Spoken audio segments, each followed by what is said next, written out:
Oke, konten kali ini kita akan bahas terkait dengan alasan mengapa negara-negara Arab itu berlomba-lomba untuk membeli klub-klub sepak bola gitu loh.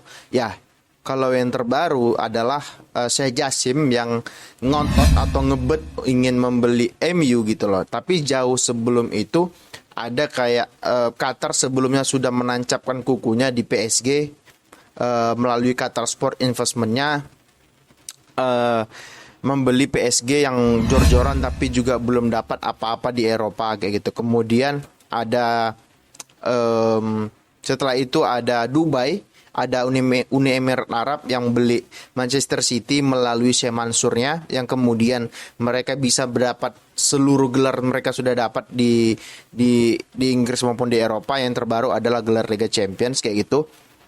Yang kemudian yang terbaru lagi ada Arab Saudi melalui ya Muhammad bin Salman lah kasarnya mengakuisisi Newcastle kayak gitu. Nah, pertanyaannya sekarang kan kenapa negara-negara Arab itu berlomba-lomba ingin membeli klub-klub sepak bola gitu? Apakah ini terkait dengan gengsi atau apakah ini terkait dengan ingin menghambur-hamburkan duit? Nah, itu yang akan kita bahas di sini gitu, oke?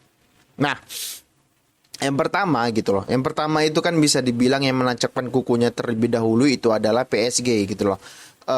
PSG ya mungkin tahun berapa ya? Tahun 2010 ke bawah mereka pertama itu ya bintang-bintang dan yang terkenal kan dulu Ibrahimovic gitu. Kemudian Neymar, Mbappe, kemudian Messi kayak gitu. Tapi mereka juga belum mendapatkan apa-apa di sepak bola kayak gitu. Nah, kemudian Manchester City gitu. Manchester City ini lebih profesional lah dalam mengelola sepak bolanya gitu. Investasi yang mereka lakukan 10 tahun terakhir itu sudah membuahkan hasil kasarnya mereka di mana mereka musim ini meraih treble gitu loh. FA Cup, Liga Inggris dan juga UEFA Champions League kayak gitu yang baru didapat kayak gitu. Nah, inilah bukti bahwasanya uang itu bisa digunakan untuk meraih prestasi asal digunakan dengan sebaik-baiknya gitu loh. Karena ya pemiliknya kaya kayak gitu. CEO-nya itu siapa? Soriano ya, kalau nggak salah CEO atau direktur olahraganya Soriano yang mana dia dulu pernah di Barcelona gitu kerjasama dengan Pep, orang profesional juga, orang-orang yang layak berada di tempatnya. Kemudian pelatihnya Pep Guardiola, semua orang sudah tahu kualitas Pep Guardiola kayak gitu yang mana dia bisa merubah pemain cara bermain dari 4-3-3 jadi 3-2-4-1 kayak gitu yang mana sangat sangat fluid gitu loh, sangat sangat smooth perubahannya terjadi di lapangan. Kemudian pemain-pemainnya juga top. Artinya semua ini mendukung di mana ketika City juara artinya sudah wajar karena secara komposisi pemilik, CEO, pelatih dan juga pemain itu memadai semua kayak gitu loh. Nah, kemudian yang terakhir itu ada Newcastle yang mana kabarnya mereka tidak akan jor-joran juga. Mungkin si Eddie Howe hanya dapat 75 juta pounds di musim nanti akan belanjanya ya. Menurutku kalau segitu sih akan dibantai bisa-bisa itu di UCL kayak gitu sih menurutku. Jadi ya mungkin kalau digabungin aja kekayaan Qatar dan juga Syekh Mansur belum belum juga memenuhi, belum juga bisa mengejar bahkan mendekati saja seorang Muhammad bin Salman belum bisa kayak gitu loh. Jadi menurutku ya seharusnya Newcastle harus invest lebih banyak lagi kalau mereka ingin bersaing kayak gitu. Nah, pertanyaan sekarang kan kenapa negara-negara Arab itu gencar ingin memiliki klub-klub Eropa kayak gitu gini. Kita bahas Arab terlebih dahulu gitu lah, melalui Muhammad bin Salman. Oke. Sumber penghasilan dari negara Arab itu adalah terbanyak, terbesar itu adalah melalui sumber daya alam mereka which is minyak, oil kayak gitu. Nah, oil ini dibutuhkan di seluruh negara gitu, baik di Eropa, di Asia, di Afrika, di Amerika, mereka membutuhkan oil gitu. Bahkan Presiden Biden ketika Mohammed bin Salman akan mengancam akan menyetop pasokan minyak ke Amerika, dia ngeri-ngeri sedap juga kayak gitu loh. Bahkan ada kasus yang mana Raja Faisal yang dibunuh yang katanya itu terkait dengan karena dia tidak ingin mengekspor minyak ke Amerika, kemudian dia dibunuh gitu oleh ya kasarnya CIA lah kayak gitu. Ini kan membuktikan ketergantungan negara-negara Barat kepada minyak yang ada di Arab gitu, negara Arab kayak gitu. Nah, tapi namanya juga sumber daya alam, pasti ada habisnya kayak gitu. Mungkin 50-100 tahun lagi itu akan habis kayak gitu. Nah, maka dari itu akan habis. Tapi kalau di Arab Saudi sendiri, mereka punya yang namanya Ka'bah, mereka punya yang namanya Mekah, kota suci, yang mana jemaah-jemaah haji ini sampai akhir zaman tidak akan pernah berhenti berdatangan. Bahkan setiap hari Masjidil Haram itu tidak pernah sepi.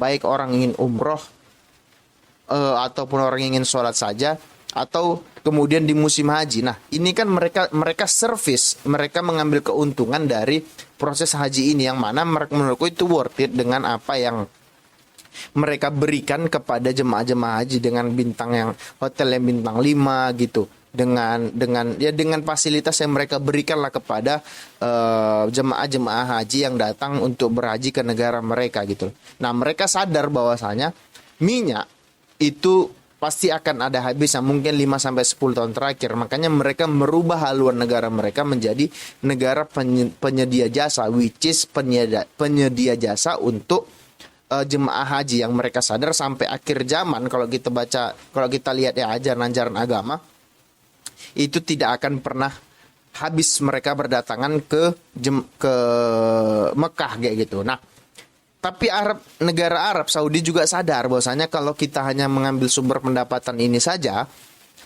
tidak cukup untuk negara mereka. Makanya mereka melebarkanlah sayap mereka ke dunia olahraga. Nah, makanya mereka lah beli Newcastle gitu, yang mana di 20 tahun lagi mungkin mereka akan ambil dividen untuk mencukupi kebutuhan negara mereka gitu. Artinya ada 3 sumber pendapatan yang besar bagi negara Arab Saudi. Yang pertama itu adalah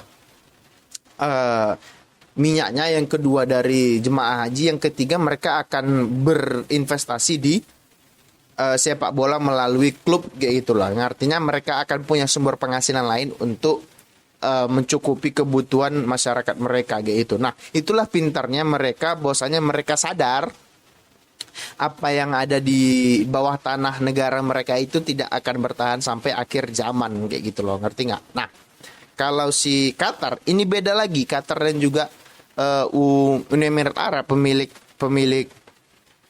apa?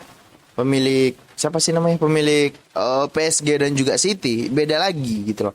Kalau si Qatar dan juga Uni Emirat UEA ini, mereka tidak memiliki Mekah, tapi mereka memiliki oil and gas gitu loh. Artinya mereka juga sadar bahwasanya oil and gas ini tidak akan bertahan sampai akhir zaman. Tapi mereka tidak memiliki Mekah, yang mana sebagai pusat, kasarnya sebagai pusat apa ya, pusat Islam lah kasar. Mereka tidak memiliki itu, yang mana mereka melebarkan sayap mereka. Makanya mereka lah duluan yang membuka jalan negara-negara Arab itu akan menjadi pemilik klub di Eropa kayak gitu. Nah, negara Arab, negara Qatar juga Arab ini kan mereka tidak punya Mekah, tapi mereka punya satu yaitu namanya reklamasi. Reklamasi itu kan artinya ya lautan yang ditimbun dengan tanah yang kemudian dihuni.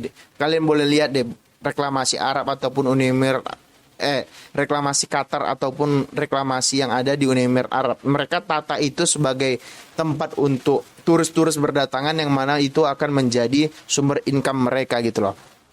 Artinya, nah namun di Arab, aku nggak tahu, mungkin di Arab rasaku sih ada reklamasi, cuman tidak sejor-joran yang dilakukan oleh Qatar maupun Uni Emirat Arab kayak gitu. Jadi mereka punya 2 sumber pendapatan juga, sumber daya alam dan juga reklamasi. Nah, mereka membuka jalan duluan ke sepak bola, ke sport, karena mereka sadar bahwasanya mereka tidak akan bisa mempertahankan reklamasi, mereka juga tidak akan bisa mempertahankan oil and gas ini sampai akhir zaman. Makanya mereka berinvestasilah di klub-klub Eropa kayak gitu. Nah, itulah yang menurutku menjadi alasan mengapa negara-negara Eropa itu juga ingin negara-negara Arab itu menggelontorkan uang sebegitu banyaknya untuk membeli klub-klub Eropa. Ya, tidak lain tidak bukan untuk investasi, yang mana mereka akan ambil dividen mungkin di 10, 20, 30 tahun yang akan datang kayak gitu.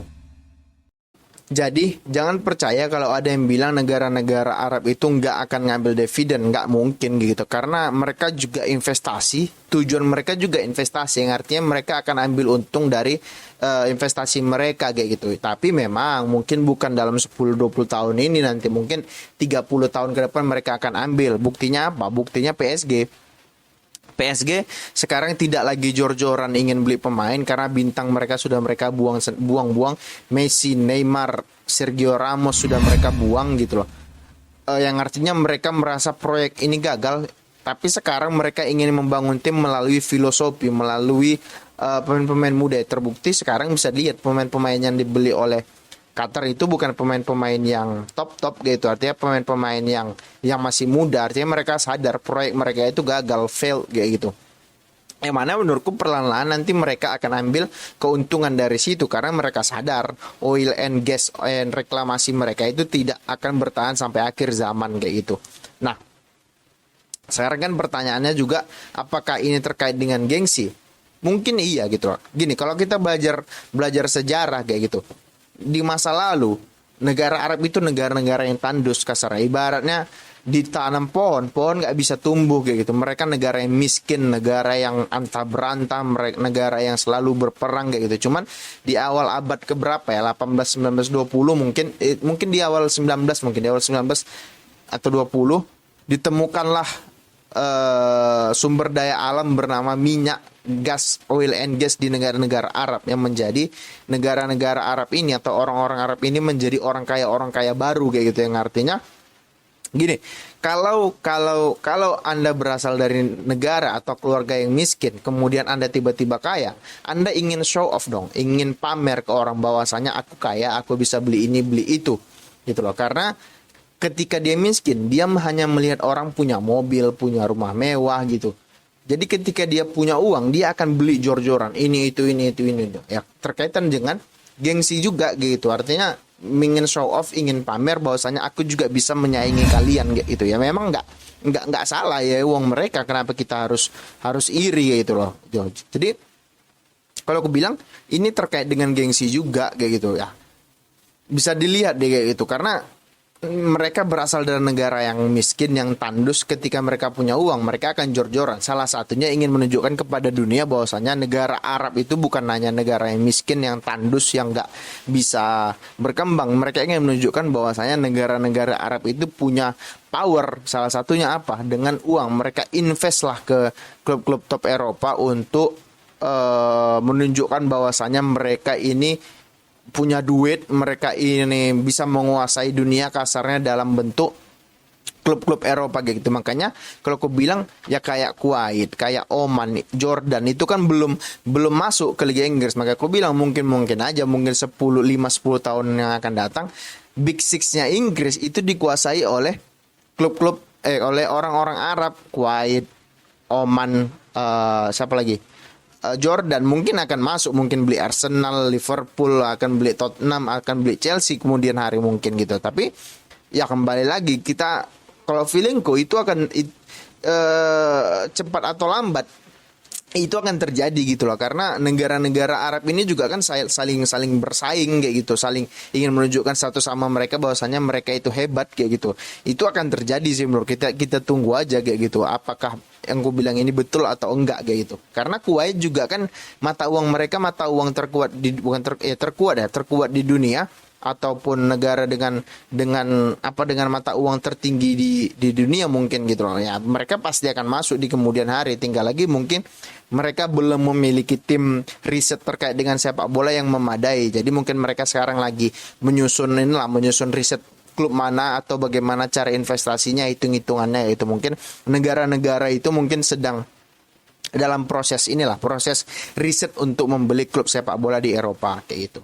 Jadi itulah menurutku alasannya kenapa klub-klub negara-negara Arab itu gencar atau ngotot ingin membeli klub ya. Salah satunya karena memang ingin berinvestasi, yang kedua karena ingin menunjukkan gengsi mereka kayak gitu. Oke, bagi kalian yang suka konten ini silakan di subscribe, di like, dan di komen. Bagi kalian yang tidak suka boleh di komen. Tapi ingat, kita bangsa yang beradab, maka berkomenlah sesuai dengan jati diri kita sebagai bangsa yang beradab. Terima kasih, ciao.